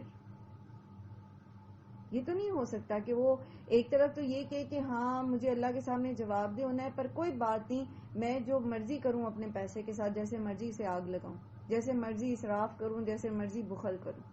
پھر یہ ہو نہیں سکتا. اس لیے انہوں نے آسان راستہ یہ چنا کہ اس بات کا انکار کر دیں کہ جب ہم مر جائیں گے تو دوبارہ اٹھائے جائیں گے. کل کہہ دیجئے یتوفاکم ملک الموت، کہ فوت کرے گا تمہیں موت کا فرشتہ، الذی وکلا، وہ جو مقرر کیا گیا ہے، بکم تم پر، ثم الی ربکم ترجعون، تو پھر تم اپنے رب کی طرف لوٹائے جاؤ گے. ملک الموت کون ہے؟ کچھ روایات سے ان کا نام اسرائیل علیہ السلام پتہ چلتا ہے. اور موت کی کیفیت ملک الموت کے ساتھ جب وہ آتے ہیں تو وہ کیا ہے، اس میں براء بن عازب کی ایک طویل حدیث ہم نے پڑھی تھی، جس میں ہم نے یہ پڑھا تھا کہ یہ اکیلے نہیں ہوتے، بلکہ جب موت کا وقت آتا ہے تو اس وقت ان کے ساتھ پوری ٹیم ہوتی ہے فرشتوں کی. وہ فرشتے جو ہیں، جیسے سورہ نازیات میں آتا ہے والنازیات غرقا والناشطات نشطا، ٹھیک ہے، ڈوب کے نکالنے والے جان کو، غوطہ لگا کے بیچ میں کافر کی جان نکال، اور والناشطات نشطا، جو آرام سے بند کھول دیتے ہیں اور روح نکل جاتی ہے. تو اٹ مینس کہ صرف ملک الموت نہیں ہوتے، اور بہت سارے بھی فرشتے ساتھ آتے ہیں اور وہ روح کو نکالتے، اور جب بالکل حلقوم پہ پہنچ جاتی ہے، حلق میں پہنچ جاتی ہے جان، تو وہاں سے ملک الموت اس روح کو لیتے، اور پھر لمحہ بھر بھی وہ فرشتے ملک الموت کے پاس اس کو رہنے نہیں دیتے. تو جو اس کا مقدر ہوتا ہے، جو اس کے اعمال اور اس کا عقیدہ ہوتا ہے، اس کے مطابق اس کو یا تو جنت کا لباس پہنا دیتے ہیں یا پھر جہنم کا ٹاٹ پہنا دیتے ہیں.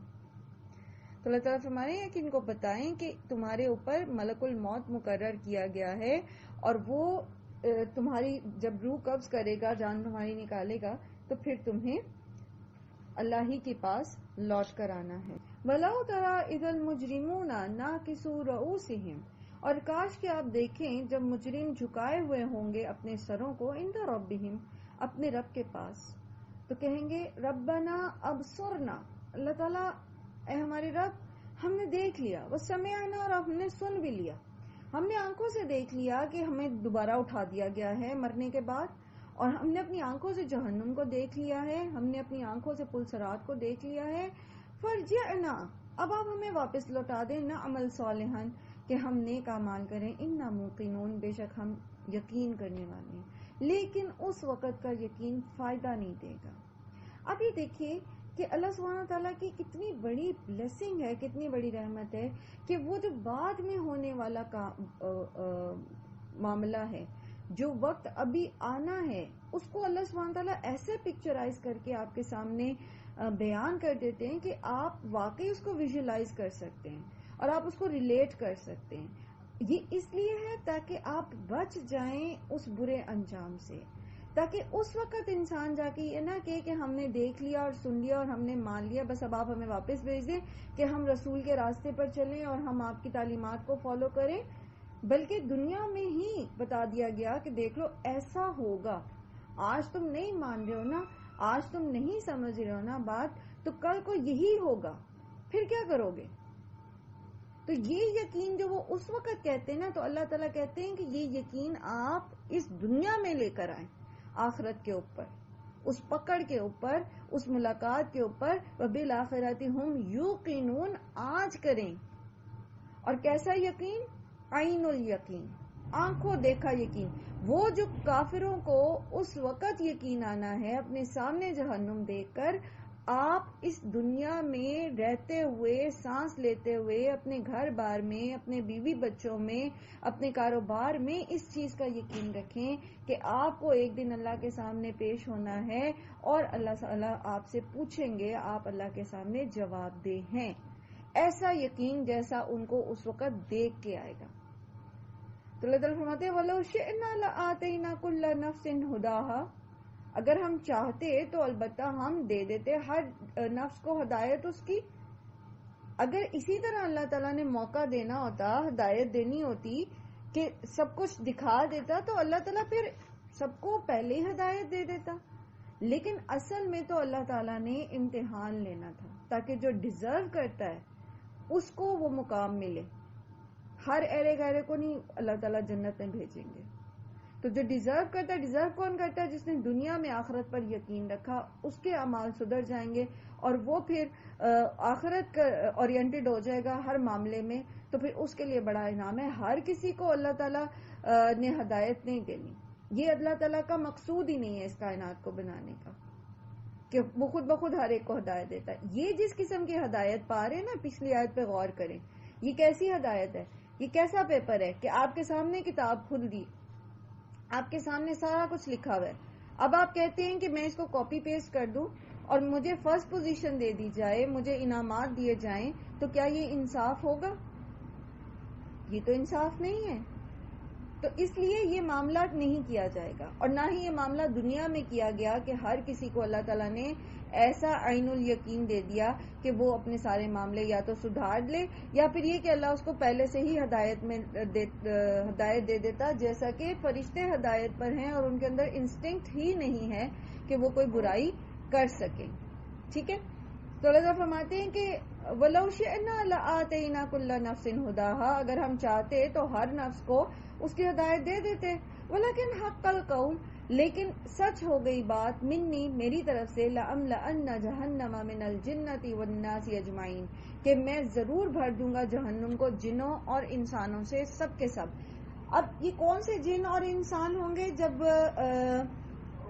شیطان نے یہ چیلنج کیا تھا کہ اللہ تعالیٰ سے، سورہ صاد کے آخری رکوع میں یہ تفصیل آتی ہے اور وہ کہتا ہے کہ میں تیرے بندوں کو بہکاؤں گا، آدم کی اولاد کو بہکاؤں گا. اور پیچھے بھی بارہا آپ نے اس کی اسٹریٹجیز پڑھی کہ شیطان کس کس طرح سے بہکانے کی کوشش کرتا ہے. تو اس وقت اللہ تعالیٰ نے فرمایا تھا فالحق، ٹھیک ہے یہ بھی سچ ہے، دس از ڈن، والحق واقول، اور میں بھی سچ کہتا ہوں. اور وہ کیا ہے؟ لَأَمْلَأَنَّ جَهَنَّمَ مِنْكَ وَمِمَّنِ اتَّبَعَكَ مِنْهُمْ أَجْمَعِينَ، کہ میں بھر دوں گا جہنم کو تجھ سے اور ان سب سے جو تجھے فالو کریں گے. تو یہاں پر یہ جو بات ہو رہی ہے کہ لَأَمْلَأَنَّ جَهَنَّمَ مِنَ الْجِنَّةِ وَالنَّاسِ أَجْمَعِينَ، تو یہ کون ہے؟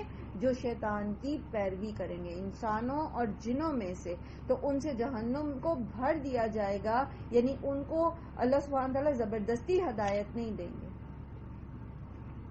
سمجھ رہے ہیں بات؟ کہ یہ ہدایت جو ہے یہ زبردستی کسی کو نہیں ملنے والی. اللہ تعالیٰ خود کسی کو زبردستی پکڑ کے سیدھے رستے پر نہیں بھیجیں گے، بلکہ جو شیطان کے پیچھے چلے گا تو وہ اس کا انجام وہی ہوگا جو شیطان کا ہوگا، اور جو رسولوں کے پیچھے چلے گا، جو اللہ کی دی ہوئی ہدایت کے پیچھے چلے گا، تو اس کا انجام وہی ہوگا جو اللہ کے نیک بندوں کا ہوتا ہے.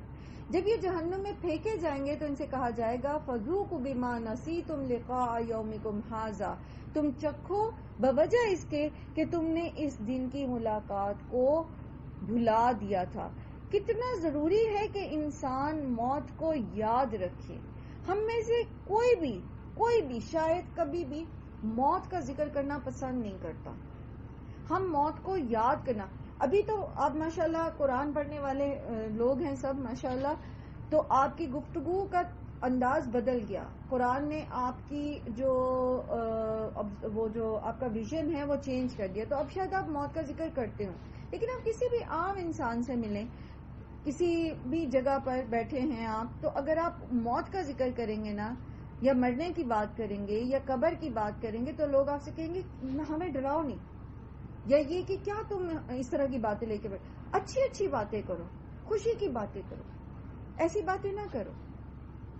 کوئی شادی کا موقع ہے، کسی کی پیدائش کا موقع ہے، یا کوئی بھی ایسے کوئی ایونٹ نہ بھی ہو، ویسے ہی آپ بیٹھے ہوئے ہو، لوگ پسند نہیں کرتے موت کا ذکر. لیکن کتنا ضروری ہے کہ موت کو یاد رکھا جائے، کیونکہ جب ہم موت کو بھول جاتے ہیں تو ہمارے اعمال درست نہیں رہتے. آپ صلی اللہ علیہ وسلم نے فرمایا نا کہ لذتوں کو توڑ دینے والی چیز موت کو کثرت سے یاد کرو. یہ نہیں کہ ایک آدھ دفعہ، کثرت سے یاد کرو، اپنی موت کو یاد رکھو. جب بندہ اپنی موت کو یاد رکھتا ہے نا، وہ کوئی بے ایمانی نہیں کر سکتا، وہ کہیں کسی کی حق تلفی نہیں کر سکتا، وہ کہیں پر بھی غلط کام نہیں کر سکتا، وہ جان بوجھ کر کسی کو نقصان نہیں دے سکتا، جان بوجھ کر نماز قضا نہیں کر سکتا، کیونکہ اس کو پتہ ہے کہ اس نے مر جانا. وہ ہمیشہ کے لیے اس دنیا میں نعمتوں میں نہیں رہے گا، اور پھر اس کو قبر میں جانا، اور پھر اس کو اللہ کے سامنے پیش ہونا. وہ کیا جواب دے گا اپنے رب کو؟ ان کا یہ برا انجام کیوں ہوا؟ کیونکہ انہوں نے اس ملاقات سے ہی انکار کر دیا تھا. اِنَّا نَسِينَاكُمْ، اور بے شک ہم نے بھلا دیا تمہیں. آج ہم نے بھی تمہیں اگنور کر دیا. انہوں نے تو بھلا رکھا تھا نا، ان کا تو خیال تھا کہ یہ ہونا ہی نہیں، اور دے جسٹ اگنور اٹ. تو اللہ سبحانہ تعالیٰ کہتا ہے جیسے تم نے اس ملاقات کو مانا نہیں، یقین نہیں کیا اور بھلا دیا اور اگنور کیا، آج ہم بھی تمہیں ایسے ہی اگنور کر دیں گے. کبھی اس کو تصور کریں نا، یوں لگتا ہے جیسے کسی بہت پیار کرنے والے اور کسی بہت رحم کرنے والی ہستی نے آپ سے منہ موڑ لیا اور اب آپ کے لیے کوئی جائے پناہ نہ بچی ہو. ایک مومن ہر چیز برداشت کر لیتا ہے، لیکن وہ یہ چیز برداشت نہیں کر سکتا کہ اللہ تعالیٰ اس سے منہ موڑ لے، اللہ تعالیٰ اس سے بات کرنا پسند نہ کرے. وہ یہ برداشت نہیں کر سکتا. تو اللہ تعالیٰ کہہ رہے اِنَّا نَسِينَاكُمْ، بے شک ہم نے بھی بھلا دیا تمہیں. وَذُوقُوا عَذَابَ الْخُلْدِ، اور اب تم چکھو ہمیشگی کا عذاب. بِمَا كُنتُمْ تَعْمَلُونَ، اس وجہ سے جو عمل تم کرتے رہے، جو تم عمل کرتے رہے، اب تم اس کے نتیجے میں عذاب چکھو. اور یہ عذاب کس طرح کا عذاب ہے؟ پیچھے بھی آپ نے پڑھا کہ لا یذوقون فیہا بردا ولا شرابا، سورہ نبا میں آئے گا کہ اس میں کسی قسم کی کوئی ٹھنڈک نہیں ہے، کسی قسم کی کوئی پینے کی کوئی فرحت بخش چیز نہیں ہے. اور پھر اسی طرح ذوقوا فلن نزیدکم الا عذابا. اور اسی طرح سورہ نساء میں آپ نے پڑھا کہ ایک دفعہ کھال جل جائے گی. کلما نضجت جلودہم بدلناہم جلودا غیرہا لیذوقوا العذاب. ایک دفعہ جل جائے گی اسکن، پھر چڑھا دی جائے گی. ایک نہ ختم ہونے والا سلسلہ عذاب کا شروع ہو جائے گا. یہ ہے عذاب الخلد. اور اس کی وجہ کیا ہے؟ ایک اور جگہ اللہ سبحانہ وتعالیٰ فرماتے ہیں سورہ جاسیہ میں کہ الیوم ننساکم کما نسیتم لقاء یومکم ھذا. آج ہم نے بھی تمہیں ایسے ہی بھلا دیا جیسا کہ تم نے آج کے دن کی اس ملاقات کو بھلا دیا تھا. یہ ہے اس کی وجہ کہ بندہ اپنی موت کو بھول جائے، بندہ جواب دہی کے احساس کو بھول جائے اور اپنی خواہش نفس کو اپنا معبود بنا لے اور اسی کے پیچھے چلتا رہے تو پھر ایک وقت ایسا آئے گا کہ اللہ تعالیٰ کو بھی اس کی پرواہ نہیں ہوگی. اور بالکل ایسے لگتا ہے نا جیسے جہنم میں پھینک کر پھر اس کو اگنور کر دیا جائے گا کہ کسی کو خیال بھی نہیں گزرے گا کہ اس کو باہر بھی نکالنا، کیونکہ نکالا ہی نہیں جانا اس میں. عذاب الخلد ہمیشگی کا عذاب ہے. انما یؤمنوا بآیاتنا. اب دوسرے لوگ کون سے ہیں؟ وہ بے شک وہ جو ہماری آیات پر ایمان لاتے ہیں. الذین اذا ذکروا بہا. وہ لوگ جب ان کو اس کے ذریعے نصیحت کی جاتی ہے خروا سجدا تو وہ سجدے میں گر پڑتے ہیں. وسبحوا بحمد ربہم. اور اپنے رب کی تسبیح بیان کرتے ہیں. وہم لا یستکبرون. اور وہ تکبر نہیں کرتے. تو ایماندار وہی ہے جس کے اعمال اس قرآن کے تابع ہیں، جس کے اعمال ان آیات کی روشنی میں ہیں، وہی ایمان والا ہے. اصل میں سچے ایمانداروں کی یہی نشانی ہے کہ ان کے دل، ان کے کان جب سنتے ہیں اللہ کی آیات کو تو پھر وہ اس کو اگنور نہیں کرتے یا ایسے نہیں سنتے کہ سنی انسنی کر دیں، بلکہ وہ اس میں غور و فکر کرتے ہیں، تدبر کرتے ہیں. جو نصیحت انہیں کی جا رہی ہے، جو بات انہیں سمجھائی جا رہی ہے، اس کے اوپر غور و فکر کرتے ہیں، اس کے مطابق اعمال کرتے ہیں. یہ جو ہے نا خروا سجدا، یہ آیت سجدہ ہے. لیکن اس کا مطلب صرف یہ نہیں ہے کہ جب آیت پڑھتے ہیں تو وہ سجدے میں گر جاتے ہیں. اس کا مطلب یہ ہے کہ جب انہیں نصیحت کی جاتی ہے نا، یہاں آپ سجدہ کریں گے کیونکہ یہاں پر محمد صلی اللہ علیہ وسلم نے سجدہ کیا ہے، لیکن یہاں پر جو مفہوم ہے میں وہ سمجھا رہی ہوں کہ اس کا مطلب یہ ہے کہ آیات جب ان کو بتائی جاتی ہیں، اس کے ذریعے نصیحت کی جاتی ہے تو وہ اپنی سبمیشن کا اظہار کرتے ہیں. سجدے میں کیا ہوتا ہے؟ انسان اپنی عاجزی کا اظہار کرتا ہے نا، بات کو ماننے کا اظہار کرتا ہے، اپنی میں ختم کر دیتا ہے. تو اللہ والے وہ ہوتے ہیں، ایمان والے وہ ہوتے ہیں کہ جب ان کے سامنے کوئی ہدایت کی بات آ جاتی ہے، قرآن کی کوئی آیت آ جاتی ہے تو وہ اپنی میں کو سامنے نہیں لے کر آتے، اپنی انا کو سامنے نہیں لاتے، بلکہ وہ اس بات کو مان لیتے ہیں اور اللہ کی حمد کے ساتھ اس کی تسبیح بیان کرتے ہیں. اور جتنی بھی وہ نیکیاں کرتے ہیں کبھی بھی اس میں تکبر نہیں کرتے. یا پھر یہ کہ وہ جو بھی ان کو کہا جاتا ہے تو وہ تکبر کا شکار ہو کر، جیسے ابلیس کو کہا گیا تھا آدم علیہ السلام کو سجدہ کرنے کے لیے، تو وہ تکبر کا شکار ہو گیا. ابا واستکبر وکان من الکافرین.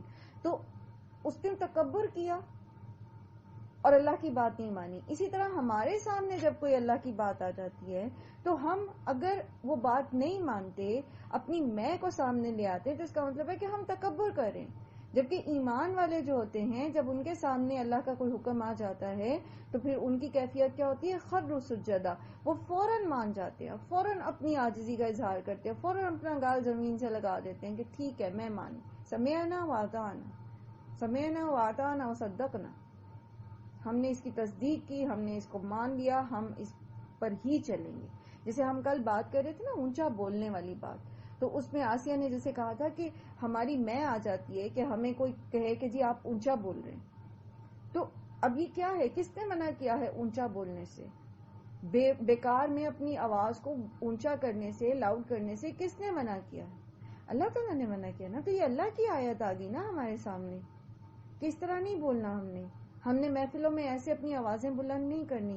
ہم نے کوئی جھگڑا بھی ہو جائے تو ہم نے اپنی آواز کو ایسے بلند نہیں کرنا جیسے گدھا ہینگتا ہے. یا ہم نے بحث میں غالب آنے کے لیے چیخو پکار نہیں کرنی. یا ہم نے کسی کو ڈانٹتے ہوئے، غصہ کرتے ہوئے اپنے والیوم کو زیادہ نہیں کرنا.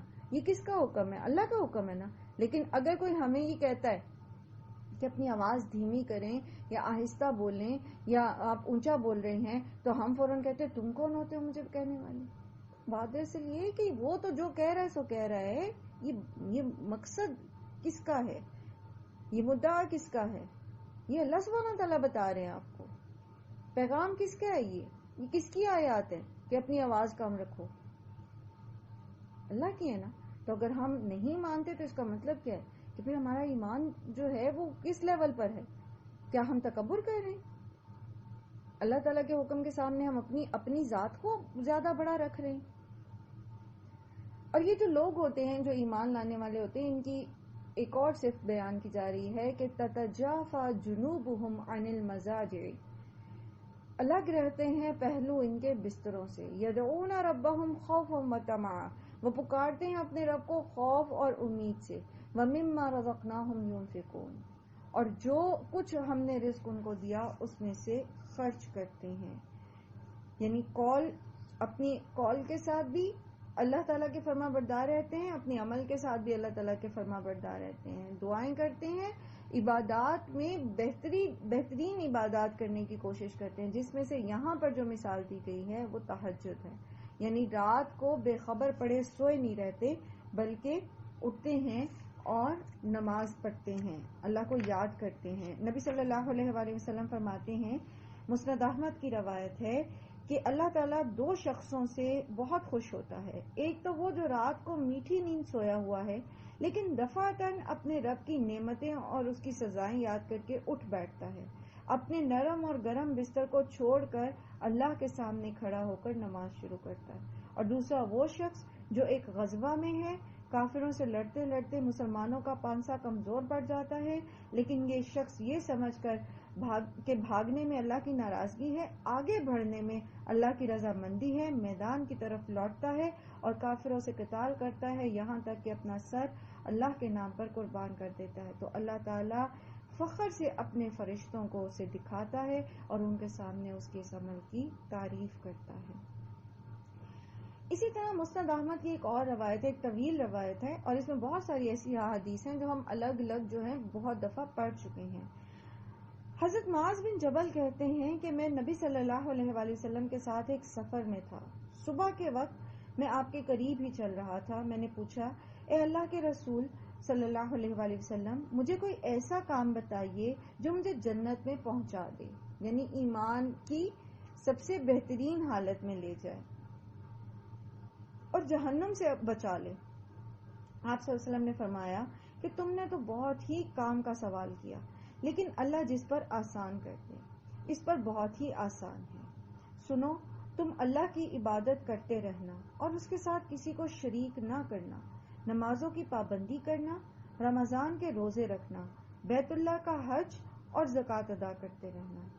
پھر آپ صلی اللہ علیہ وسلم نے فرمایا, آؤ اب میں تمہیں بھلائیوں کے دروازے بتلاتا ہوں. روزہ ڈھال ہے اور انسان کی آدھی رات کی نماز یعنی تہجد کی. صدقہ گناہوں کو معاف کرا دیتا ہے. پھر اسی طرح آپ صلی اللہ علیہ وآلہ وسلم نے یہ تتجافا سے لے کر یا عملون تک آیات پڑھی. پھر آپ صلی اللہ علیہ وسلم نے فرمایا, آؤ اب میں تمہیں اس امر کے سر, اس کے ستون اور اس کی کوہان کی بلندی بتاتا ہوں, یعنی جو جنت میں لے جانے والے کام ہیں ان کی بات ہو رہی. ان تمام کاموں کا سر ہے اسلام, یعنی یہ قائم کس وجہ سے ہیں, یہ ویلڈ کب ہوں گے, جب انسان مسلمان ہے. اس کا ستون نماز ہے اور اس کی کوہان کی بلندی اللہ کی راہ میں قتال ہے. پھر فرمایا, اب میں تمہیں تمام کاموں کے سردار کی خبر دوں. پھر اپنی زبان کو پکڑ کر فرمایا, اسے روک کر رکھ. معاذ کہتے ہیں کہ کیا ہم اپنی بات چیت پر بھی پکڑے جائیں گے؟ آپ صلی اللہ علیہ وسلم نے فرمایا, اے معاذ تجھ پر افسوس, تجھے یہی نہیں معلوم کہ انسان کو اوندھے منہ جہنم میں ڈلوانے والی چیز تو اس کی زبان کے کنارے ہی ہیں. تو اس میں کتنے سارے ایسے اعمال بتا دیے گئے جو ایمان والوں کی نشانیاں ہیں اور جس سے کچھ ایسی باتیں جس سے بچنے کی ضرورت ہے. اور کچھ باتیں ہمیں یہاں پر آیت نمبر 16 میں پتہ چل رہی ہیں. اللہ تعالیٰ فرماتے ہیں, فَلَا تَعْلَمُ نَفْسٌ مَّا أُخْفِيَ لَهُم مِّن قُرَّةِ أَعْيُنٍ, اور نہیں جانتا کوئی نفس جو کچھ چھپایا گیا ہے ان کے لیے ٹھنڈک سے آنکھوں کی، جزاء بما کانوا یعملون، یہ بدلہ ہے اس کا جو وہ عمل کرتے رہے. ابھی یہ معاذ بن جبل کی روایت میں بھی ہم نے پڑھا کہ کون سے اعمال ہیں جو جنت میں لے جانے والے ہیں، کون سے ڈوز ہیں، کون سے ڈونٹس ہیں. پیچھے بھی قرآن کریم میں آپ نے بہت ساری لسٹ بنائی اور خاص طور پر آپ کے ساتھ شیئر کیے گئے تھے ڈوز اینڈ ڈونٹس دورہ قرآن کے دوران بھی. تو ایسے لوگ جو ایمان لاتے ہیں اور یہ نیک اعمال کرتے ہیں، ان اعمال کے بدلے میں ان کے لیے کیا ہے؟ وہ جو کہ چھپا کے رکھا گیا ہے آنکھوں کی ٹھنڈک میں سے، کسی کو نہیں پتا کہ وہ کیا ہے. ایک حدیث میں ہے، بخاری شریف کی حدیث قدسی ہے، جس میں اللہ تعالیٰ فرماتے ہیں کہ میں نے اپنے نیک بندوں کے لیے وہ رحمتیں اور نعمتیں مہیا کر رکھی ہیں جو نہ کسی آنکھ کے دیکھنے میں آئیں، نہ کسی کان کے سننے میں، اور نہ کسی کے دل کے سوچنے میں ہی آئی ہیں. یہ جو جنت کا تعارف قرآن کریم میں ہمیں کرایا گیا ہے نا، یہ تو صرف فیملیئر چیزیں جو فیملیئر ہیں، جن سے ہماری آنکھیں، ہماری زبان اس ٹیسٹ کو جانتی ہے، ہمارے کان ان چیزوں کو، جیسے پھلوں کی بات ہے. لیکن بات اس لیے کہ یہ صرف ان فیملیئر چیزوں سے نا آپ کو تعارف کرایا گیا کہ جنت میں یہ سارا کچھ ہے. جیسے جنت میں ہمیشگی ہے. ایک اور روایت میں آتا ہے کہ جنت میں انسان بوڑھا نہیں ہوگا، یعنی ان کی جوانی جو ہے وہ ڈھلے گی نہیں، ان کے کپڑے پرانے نہیں ہوں گے. یعنی کوئی بھی چیز جو انسان کو تکلیف دے سکتی ہے نا، وہ جنت میں نہیں ہوگی. جیسے سورہ نبا میں آتا ہے نا کہ لا یسمعون فیہا لاغیہ، اس کے اندر وہ کسی بھی قسم کی جو ہے وہ لغو بات نہیں سنیں گے، کسی بھی قسم کی جو ہے وہ ایسی چیز جو ان کو اذیت دیتی ہے وہ سنیں گے بھی نہیں، دیکھیں گے بھی نہیں. حتیٰ کہ انسان جو کچھ کھائے گا تو جو رفع حاجت کی اس کو تکلیف ہے وہ بھی نہیں ہوگی، بلکہ آپ صلی اللہ علیہ وسلم نے فرمایا کہ وہ اس کا خوشبودار پسینے کے ساتھ وہ جو چیزیں ہیں اللہ سبحانہ تعالیٰ ایسا سسٹم جنت میں کر دیں گے کہ پسینے سے جو ہے وہ کام لے لیا جائے گا، جو اس وقت ہمیں دنیا میں ایک تکلیف دہ پروسیس جسے رفع حاجت آپ کہتے ہیں اس میں سے گزرنا پڑتا، وہ بھی نہیں ہوگا. اصل میں جنت کیا ہے اور وہ کیسی جگہ ہے اس کے بارے میں انسان سوچ بھی نہیں سکتا. وہ ایسی بہترین جگہ ہے. مسلم شریف کی ایک حدیث ہے جس میں آپ صلی اللہ علیہ وسلم نے فرمایا کہ حضرت موسیٰ نے علیہ السلام نے اللہ تعالیٰ سے عرض کیا کہ اے باری تعالیٰ سب سے ادنا جنتی کا درجہ کیا ہے؟ تو جواب ملا کہ ادنا جنتی وہ شخص ہے جو سارے جنتیوں کے جنت میں چلے جانے کے بعد آئے گا. اس سے کہا جائے گا کہ جنت میں داخل ہو جاؤ. وہ کہے گا اے اللہ میں کہاں جاؤں، ہر ایک نے تو اپنی جگہ لے لی اور اپنی چیزیں سنبھال لی. تو اس سے کہا جائے گا کیا تو اس پر خوش ہے کہ تیرے لیے اتنا ہو جتنا دنیا کے کسی بہت بڑے بادشاہ کے پاس تھا؟ وہ کہے گا پروردگار میں اس پر خوش ہوں. اللہ تعالیٰ فرمائے گا تیرے لیے اتنا ہے اور اتنا ہی اور اتنا ہی اور اتنا ہی اور اتنا ہی اور 5 گنا زیادہ. وہ کہے گا کہ پروردگار میں اس پر بس میں راضی ہو گیا. اللہ تعالیٰ فرمائے گا یہ سب ہم نے تجھے دیا اور اس کا 10 گنا بھی اور زیادہ. اور اس کے بعد تیرا جس چیز کو دل چاہے اور جس سے تیری آنکھیں ٹھنڈی رہیں.